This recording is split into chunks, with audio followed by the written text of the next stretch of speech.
S'il y a un mot qui n'a pas toujours eu bonne presse, c'est bien celui d'insoumis. Pourquoi? Parce que certaines personnes prennent l'insoumis pour un indiscipliné, un anarchiste, un rebelle, quelqu'un qui refuse de se soumettre. Telle est aussi la définition du dictionnaire Larousse. Cette définition, je la trouve incomplète, dans la mesure où elle ne nous dit pas pourquoi et à qui ou à quoi X ou Y refuse de se soumettre. Pour moi, l'insoumis ne conteste pas pour contester, ne dit pas non pour le plaisir de dire non, ne s'installe pas dans une contestation permanente. L'insoumis freine des quatre fers en face de lois scélérates. Il se cabre lorsque sont prises des décisions injustes. Il s'insurge contre tout ce qui ne va pas dans le sens de l'intérêt général. Il s'oppose aux choix, aux mots d'ordre qui ne sont pas en conformité avec les statuts et règlements intérieurs qui régissent le groupe auquel il appartient. Mouvements associatifs, partis politiques, communautés religieuses, syndicats, etc., etc.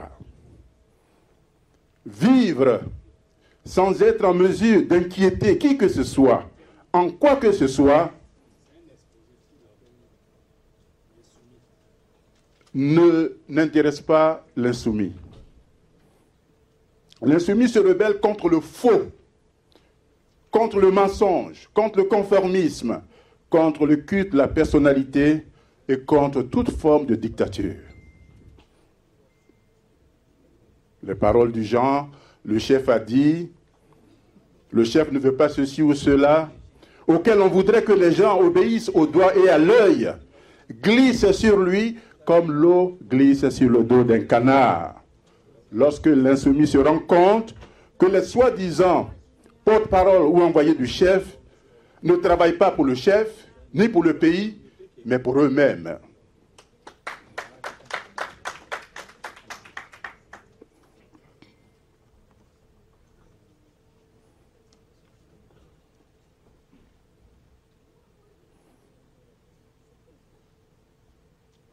Avant de s'engager, avant d'obéir, l'insoumis veut comprendre, il veut voir clair, il veut être convaincu. C'est pourquoi on peut affirmer que l'obéissance de l'insoumis n'est jamais une obéissance aveugle. En un mot, les insoumis refusent la force qui veut les soumettre, pour parler comme Todorov. On le voit, la notion d'insoumis comporte une charge positive chez l'historien français d'origine bulgare. Il en va de même dans l'ouvrage Le Journal, où en 1946, André Gide écrivait ceci, et je cite, « Le monde ne sera sauvé, s'il peut l'être, que par des insoumis. Sans eux, c'en serait fait de notre civilisation, de notre culture, de ce que nous aimions, et qui donnait à notre présence sur Terre une justification secrète. » Fin de citation. C'est effectivement à eux, insoumis et insoumises, que nous le devons. Si notre monde a accouché de changements majeurs, il est indiscutable que leur capacité à ramer à contre-courant a permis à l'humanité d'accomplir un saut qualitatif. Dresser une liste exhaustive de ces insoumis et insoumises serait, frères et sœurs, une véritable gageure. Ici, je voudrais ne citer que le Nazaréen Jésus, guérissant des malades le jour du sabbat, l'Allemand Karl Marx, dont l'ouvrage Culte le capital reste à ce jour la meilleure critique du capitalisme, le Russe Alexandre Solzhenitsyn, qui, en décrivant dans l'archipel du Goulag le système carcéral communiste, contribua à ébranler les fondements du régime soviétique.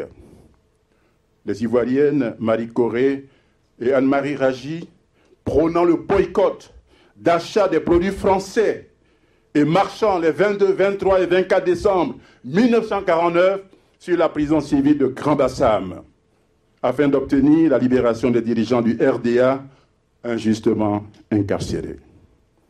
Je signale, à toutes fins utiles, que l'écrivain Bernard Dadier faisait partie de ces prisonniers politiques. Je songe aussi à l'Argentin Ernesto Che Guevara, au Cubain Fidel Castro, qui ne sont plus à présenter, au Français Émile Zola, auteur d'une lettre ouverte au président français de l'époque,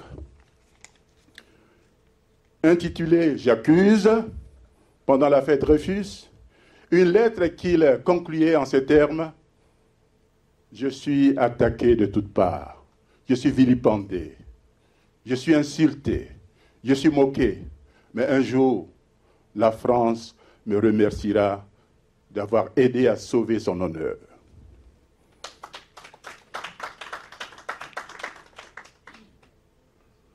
Je songe aussi à l'écrivain camerounais Mongo Betty, qui n'eut de cesse de pourfendre la mafia folkartiste en Afrique, la tutelle abusive de la France sur ses anciennes colonies.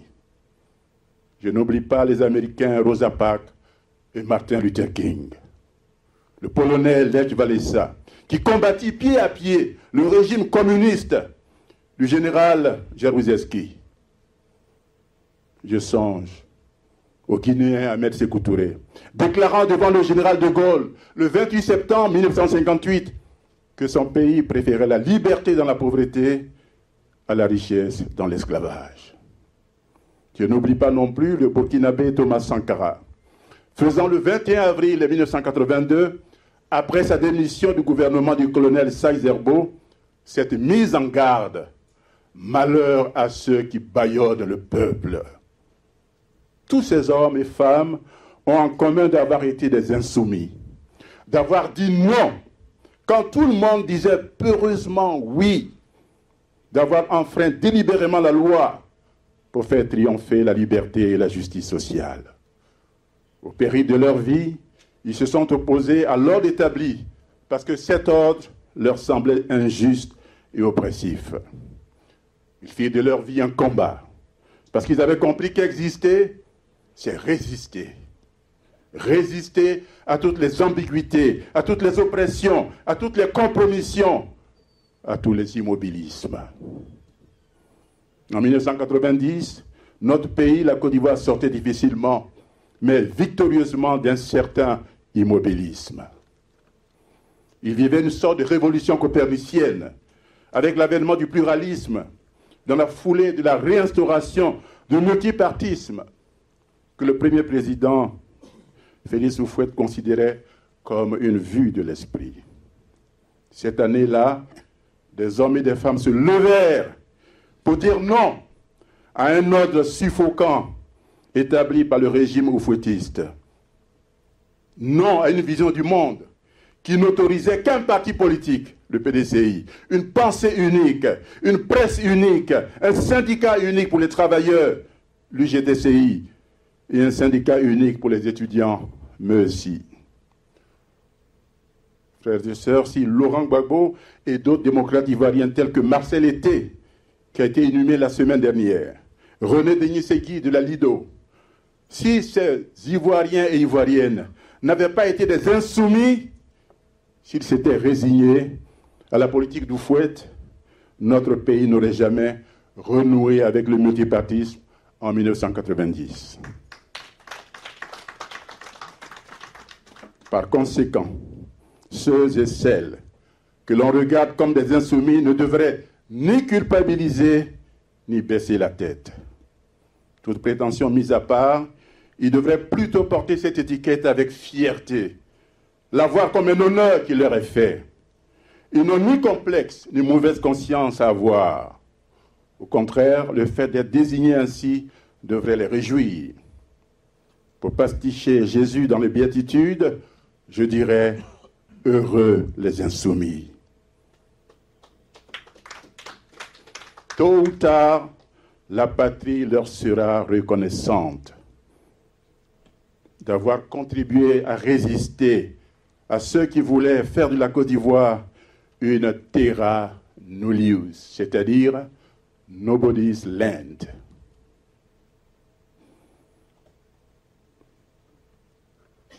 Car si nous voulons récupérer notre pays, si nous voulons que celui-ci soit maître de son destin, si nous voulons que notre pays devienne libre et souverain, il faut des insoumis et des insoumises, c'est-à-dire des hommes et femmes qui refusent toute compromission, tout lardinisme, tout griotisme et tout aplat-ventrisme. À ceux qui sont prompts à menacer et à radier quiconque ne pense pas comme eux. Il convient de rappeler la chose suivante. Il convient de rappeler la chose suivante. Le grand Harris Memel Foté, dont la caution morale au FPI fut décisive, Memel Foté ne souhaitait pas que les gens soient muselés au FPI. Il prônait, et je cite, la critique des élus, l'autocritique personnelle et collective et une réactualisation du projet de société. Vous trouverez ce passage dans l'ouvrage Laurent Gbagbo, Fonder une nation africaine démocratique et socialiste en Côte d'Ivoire. Paris l'Harmattan, 1998, page 20. Memel Foté était persuadé que c'est uniquement cela, le fait de porter un regard critique sur son action et ses méthodes, qui ferait du FPI un parti fort, tout en le distinguant du RDR, où les militants ont tendance à suivre comme des moutons de Panurge Dramane Ouattara, ou le dieu du rattrapage ethnique et des fausses promesses, si on était dans la mythologie grecque. Chers amis, j'espère ne vous avoir pas ennuyé. Merci de m'avoir écouté. Merci au comité d'organisation de m'avoir donné la parole. Et bonne fête à tous.